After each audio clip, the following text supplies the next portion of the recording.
दोस्तों, मैं रणजीत सेवदा आपका मनन चौधरी क्लासेज में हार्दिक स्वागत करता हूं।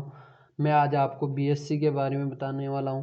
बीएससी की फुल फॉर्म होती है बैचलर ऑफ साइंस। बीएससी जो है वो साइंस के विद्यार्थी करते हैं। जो छात्र 12th क्लास पास करते हैं तो फिर वो कॉलेज करते हैं। कुछ जो है वो ग्रेजुएशन करना चाहते हैं तो वो बीएससी करते हैं। बीएससी 3 साल की होती है, फर्स्ट ईयर, सेकेंड ईयर और फाइनल।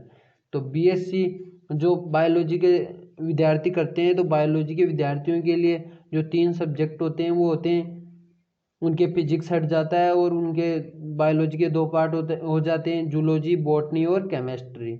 और यदि मैथ के छात्र करते हैं तो उनके लिए 3 सब्जेक्ट जो होते हैं वो मेन सब्जेक्ट वो होते हैं फिजिक्स, केमिस्ट्री और मैथ। तो मैं आज आपको मैथ के छात्रों के लिए जो फिजिक्स, केमिस्ट्री और मैथ के बारे में जो मिनिमम पासिंग मार्क्स है वो बताऊंगा।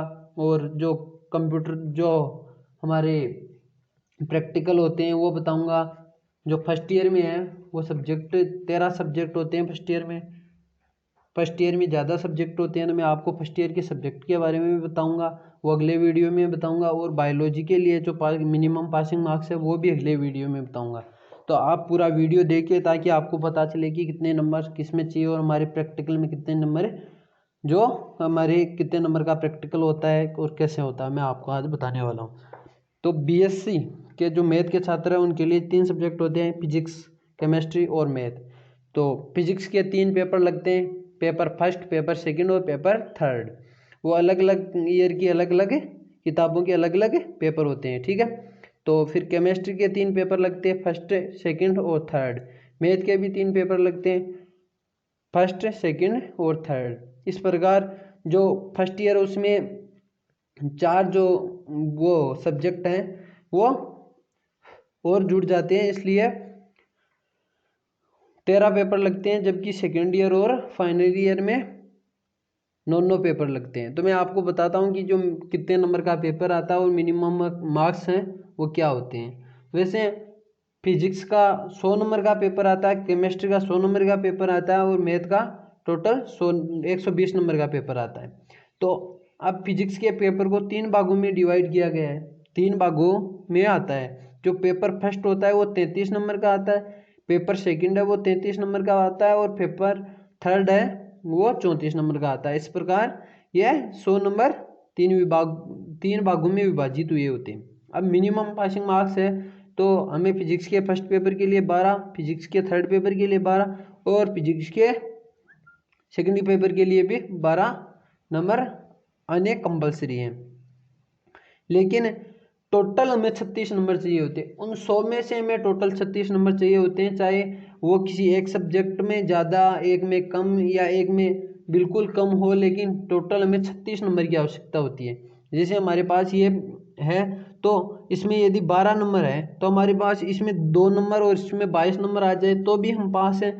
तो किसी एक सब्जेक्ट में ज़्यादा कम हो पेपर में ज़्यादा कम हो सकते हैं, लेकिन कुल टोटल हमें 36 नंबर लाने होते हैं 100 में से। इसी प्रकार केमिस्ट्री में भी हमें 12-12 नंबर चाहिए होते हैं और फिजिक्स की तरह केमिस्ट्री के भी 33-33 और 34, ये 3 भागों में पेपर आते हैं। टोटल 100 नंबर का पेपर होता है और 36 नंबर हमें लाने होते हैं। अब मैथ का जो पेपर है इसमें भी 3 पेपर है, लेकिन मैथ का थोड़ा अलग है क्योंकि इसमें प्रैक्टिकल में नंबर जो है कम जाते हैं, जबकि जो फिजिक्स और केमिस्ट्री के हैं वो प्रैक्टिकल नंबर ज़्यादा जाते हैं, इसलिए इनके पेपर के नंबर कम होते हैं। जबकि मैथ के छात्रों के लिए प्रैक्टिकल के नंबर कम जाते हैं, इसलिए पेपर के नंबर जो हैं वो ज़्यादा होते हैं। तो हमें 120 में से 43 नंबर लाते हैं होते हैं। जो 40-40-40 तीन भागों में पेपर डिवाइड होता है। अब इसमें हमें 14-14 और 15 ये नंबर लाने होते हैं। चाहे ये किसी एक पर्टिकुलर पेपर में ज़्यादा कम हो सकते हैं, लेकिन हमें टोटल 120 में से 43 नंबर लाने होते हैं। अब हमारे यदि इतने नंबर आते हैं तो हमारा एक भी पेपर बैग नहीं होगा और हम बीएससी फर्स्ट ईयर या सेकंड ईयर या फाइनल ईयर में पास हो जाएंगे, लेकिन हमारे जो परसेंटेज हैं वो बिल्कुल कम होंगे। अब मैं आपको पेपर बैग रहने के बारे में बताऊंगा कि कब कितने नंबर होंगे तो हमारा पेपर बैग रह जाएगा और कितने नंबर होंगे तो हम पास हो जाएंगे।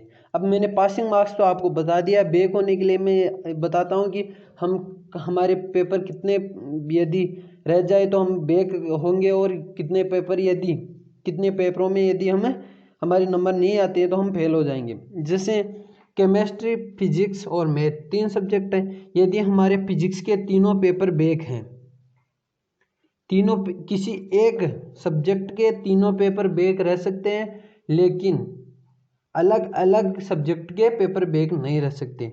जैसे हमारे फिजिक्स में जो नंबर हैं, वो यदि हमारे फिजिक्स में नंबर एक में 14 नंबर है, एक में 10 नंबर है और एक में 12 नंबर है, तो भी हम पास तो हैं, ठीक है, क्योंकि हमें कुल टोटल मिलाकर 36 नंबर लाने होती है। यदि हमारे किसी एक सब्जेक्ट में 14, किसी एक में 11 और किसी एक में 10 नंबर है, तो अब हमारे ये 2 पेपर बैक हैं, तो हमारे 2 पेपर बैक हैं, और हम ये जो 2 पेपर हैं वो अगले साल दे सकते हैं। जैसे फाइनल ईयर के लिए वो सप्लीमेंट्री आती है, तो ये सप्लीमेंट्री हमें कुछ दिनों बाद एग्ज़ाम, जो यूनिवर्सिटी एग्ज़ाम करवाती है, उसे हम क्लियर कर सकते हैं। अब 14, 11, 10 तो ये 2 पेपर बैक हो गए, तो ये पर्टिकुलर फिजिक्स के लिए।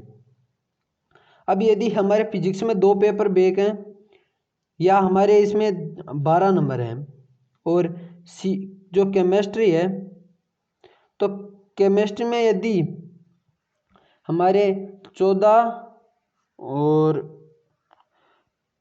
वैसे फिर ये बैक नहीं रहेगा। इसे बैक रखने के लिए हमें इसमें 11, हाँ, तो फिर हमारा जो पेपर है वो 2 पेपर बैक रहेंगे, क्योंकि हम पास तो हो नहीं रहे इससे।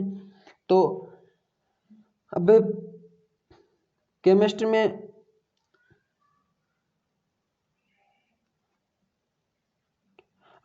में एक पेपर बैक और हमारी मैथ है वो क्लियर है, तो हम फेल होंगे। यदि किसी 2 सब्जेक्टों में यदि हमारे पेपर बैक रहते हैं तो हम क्लियर फेल होते हैं। और यदि किसी एक सब्जेक्ट के यदि तीनों पेपर, जैसे हमारे इसमें मिलाकर 36 नंबर नहीं आ रहे हैं, या तीनों में 11, 11, 11 है, या जो 12, 12 नंबरों से नीचे है, तो हम उनमें फेल हो जाते हैं। लेकिन ये अलग अलग सब्जेक्टों बैक रह जाते हैं, लेकिन ये अलग अलग सब्जेक्टों में होता है तो फेल हो जाता है, ठीक है। अब मैं आपको प्रैक्टिकल के बारे में बताता हूँ कि प्रैक्टिकल कितने नंबर का होता है, कौन कौन से सब्जेक्ट में जो प्रैक्टिकल है कितने नंबर का होता है। जो हमारे पास ऊपर फिजिक्स के जो तीनों पेपर है वो 100 नंबर के आते हैं, केमिस्ट्री के तीनों पेपर 100 नंबर के आते हैं, और जो मैथ के तीनों पेपर है वो 120 नंबर के आते हैं। तो इन पेपरों में जो मैथ के और केमिस्ट्री और फिजिक्स के इन पेपरों में जो डिफरेंस है ये प्रैक्टिकल के कारण ही आता है। क्योंकि जो फिजिक्स का हमारा प्रैक्टिकल है, जो हमारा फिजिक्स का जो प्रैक्टिकल है वो 50 नंबर का आता है, केमिस्ट्री का जो हमारा प्रैक्टिकल है वो 50 नंबर का आता है, और जो हमारा मैथ का प्रैक्टिकल है वो हमारा 30 नंबर का आता है। तो ये प्रैक्टिकल जो है इनके अलग अलग पार्ट्स हैं। जैसे हमसे एक वो नोटबुक बनवाते हैं, तो उसके और वाइवा के, और जो हमारा कार्य जो हम कॉलेज में करते हैं, जो कॉलेज में जैसे प्रैक्टिकल लैब में जो हमें कार्य करवाया जाता है उसके आधार पर, इन तीनों चारों के आधार पर जो हमारी अटेंडेंस होती है इसके आधार पर, इन सब के मार्क्स जुड़ के जो हमारे टोटल जो फिजिक्स के हैं वो 50 नंबर होते हैं, केमिस्ट्री के 50 नंबर होते हैं, और मैथ के 30 नंबर होते हैं। तो ये कॉलेज से भेजे जाते हैं, जो छात्रों की उपस्थिति के आधार पर ऐसे भेजे जाते हैं। एक है हमसे जो बुक बनवाई जाती है प्रैक्टिकल के बारे में, उसके भी हमारे नंबर जुड़ते हैं।